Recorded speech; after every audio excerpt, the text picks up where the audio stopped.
नमस्कार दोस्तों, मैं डॉक्टर विशाखा ठाकुर।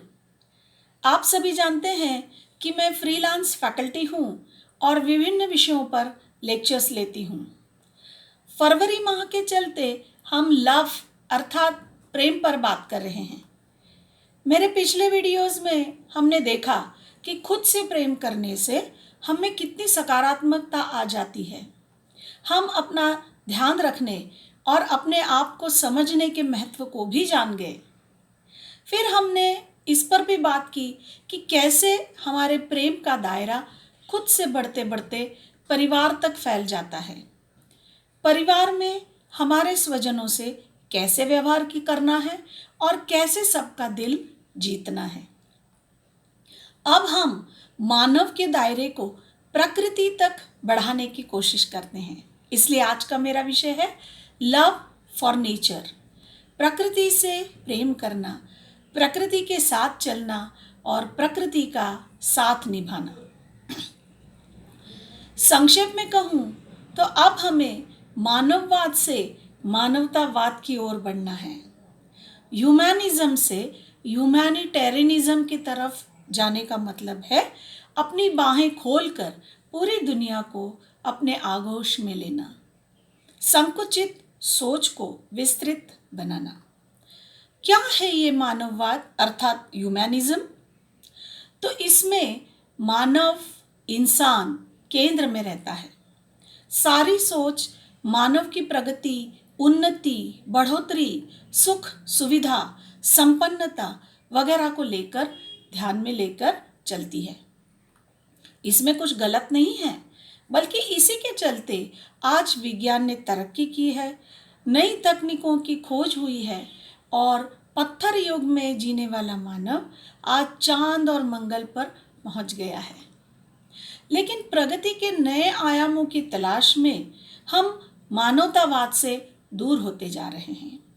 ह्यूमैनिटेरियनिज्म अर्थात मानवतावाद का अर्थ है सृष्टि के सभी चराचर से स्नेह, प्रेम और अपनापन रखना। यह चराचर कौन है? तो इसमें आते हैं सभी मानवेतर जीव, पशु, पक्षी, पेड़ पौधे, जंगल, पहाड़, नदियाँ, झरने, तालाब, धरा, वायु, सब कुछ। एक शब्द में कहें तो यही है प्रकृति अर्थात नेचर। दरअसल मानव भी तो प्रकृति का ही अंग है। माना जाता है कि दुनिया 5 महाभूतों से बनी है अर्थात पृथ्वी, आकाश, अग्नि, जल और वायु। आयुर्वेद और भारतीय दर्शन के अनुसार मानव शरीर भी इन्हीं 5 तत्वों से बना है। मृत्यु के बाद भी वह इन्हीं 5 तत्वों में मिल जाता है। तो प्रकृति का ही अभिन्न अंग होने से हमारा पहला कर्तव्य है कि हम प्रकृति की, सृष्टि की रक्षा करें, उसे संजोएं, सहेजें, क्योंकि हमारा होना या ना होना दोनों ही प्रकृति पर निर्भर करता है। विश्व का हर धर्म मानवतावाद की ही शिक्षा देता है, चाहे हिंदू हो, इस्लाम, ईसाई, सिख, जैन, बौद्ध, ईरानी और भी कई धर्म जो दुनिया में माने जाते हैं। सभी के गुरुओं ने, उपदेशकों ने परस्पर प्रेम, सहयोग, प्रेम भाव, सेवा भाव, करुणा, अपनापन इसी का ही पुरस्कार किया है। हमने अपने पिछले वीडियोस में कहा था कि प्रकृति का अपना एक नियम है और वह है every action has a reaction, जो बिल्कुल सख्त है और निष्पक्ष भी है। जो प्रकृति को दिया जाएगा वही प्रकृति लौटाएगी। समुंदर इसका साक्षात उदाहरण है। जो भी समुंदर में फेंका जाता है वह समुंदर वापस लाकर किनारे पर पटक देता है। हाल ही के दिनों में कोरोना के रूप में प्रकृति का मानववाद के मुंह पर करारा तमाचा है, ऐसा मेरा मानना है। क्योंकि मानव ने दुनिया भर में अपने जुनून में प्रकृति का संतुलन बिगाड़ने की कोशिश की थी और प्रकृति यह कतई बर्दाश्त नहीं करती कि सृष्टि का कानून तोड़ा जाए। सभी के जीने के लिए प्रकृति में संतुलन अर्थात बैलेंस बहुत ही आवश्यक होता है। और हमने क्या किया? मानववाद के आवेश में जंगल उजाड़े, पेड़ काटे, जानलेवा स्पर्धा के चलते सीमेंट के जंगल खड़े किए। लालच ने मिलावट को बढ़ावा दिया और हवा में प्रदूषण फैलने लगा, धुआं भर गया। शौक के लिए बेवजह पशुओं के शिकार किए। आधुनिकता और विज्ञान के जोश में प्लास्टिक को बढ़ावा दिया, गंदगी फैलाई। नदी नालों का दम घोटने पर हम आमादा हो गए। जनसंख्या इतनी बढ़ा दी कि धरती की सांस रुकने लगी। हम भूल गए कि हर बात की एक सीमा ठीक होती है, लेकिन हमने अपने जीवन यापन के लिए जितना जरूरी होता है उतना अगर प्रकृति से लिया होता तो प्रकृति उसे जरूर मंजूर करती। लेकिन मानव ने अपने आप को इतना ऊंचा दर्जा दे डाला कि वह खुद ही सर्वे सर्वा बन गया। और इसी का जवाब प्रकृति ने कोरोना से दिया। पूरे विश्व में अनगिनत हानि हुई। शारीरिक, मानसिक, भावनिक, आर्थिक सभी ओर से मनुष्य हारता गया और बाद में प्रकृति के प्रकोप से बचने के लिए घर में दुबक गया। और फिर शुरू हुआ संतुलन का सिलसिला। हवा में से धुआं छटने लगा, प्रदूषण मुक्त हवा में लोग सांस लेने लगे, नदियों नालों का पानी निर्मल होने लगा।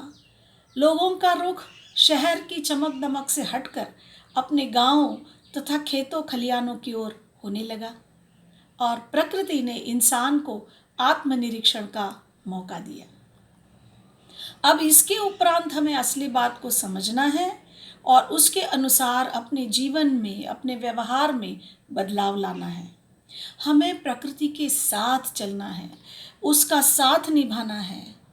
दरअसल प्रकृति से प्यार करना ही जीवन से भी प्यार करना होता है। नेचर को मदर नेचर कहते हैं, सही तो है। प्रकृति हमारी माँ ही तो है जो हमें शिक्षा देती है, सबक सिखाती है और ममता के आंचल में हमें लपेट भी लेती है। तो हमें याद रखना है कि पशु पक्षी और जीव जंतुओं को भी जीने का अधिकार है। नदी, झरने, तालाब हमारी प्यास बुझाते हैं, इसलिए उन्हें हमें हमेशा साफ रखना है, वो उसी में हमारी भलाई है। हवा में प्रदूषण ना फैले इसकी चिंता हमें ही तो करनी है। मिलावट वाले पेट्रोल डीजल का इस्तेमाल हमें नहीं करना है। अपने ही अगल बगल में कूड़ा कचरा फेंक कर हम न केवल माहौल गंदा करते हैं बल्कि अपने लिए बीमारी को भी पास ले आते हैं। विकास के लिए अगर पेड़ पौधे हटवाने पड़े तो उन्हें काट कर फेंक देने की बजाय कहीं और जगह उनका रोपण करें। आधुनिकता का मतलब प्रकृति से रिश्ता तोड़ना नहीं होता, बल्कि ज़रूरत है हम प्रकृति के, नेचर के प्रेम को, स्नेह को समझें और उसे महसूस करें। संतुलन बनाए रखने की प्रकृति की पद्धति का आदर करें, उसमें सहयोग दें और प्रकृति के साथ कदम दर कदम चलते जाएं। अल्बर्ट आइंस्टाइन ने कहा था कि look deep into nature and then you will understand everything is better। हम प्रकृति का ही हिस्सा हैं, उसके साथ हो लीजिए, सब कुछ अपने आप साफ हो जाएगा, घुल मिल जाएगा, अपना बन जाएगा। इसी के साथ मैं आपसे विदा लेती हूँ। बहुत बहुत धन्यवाद।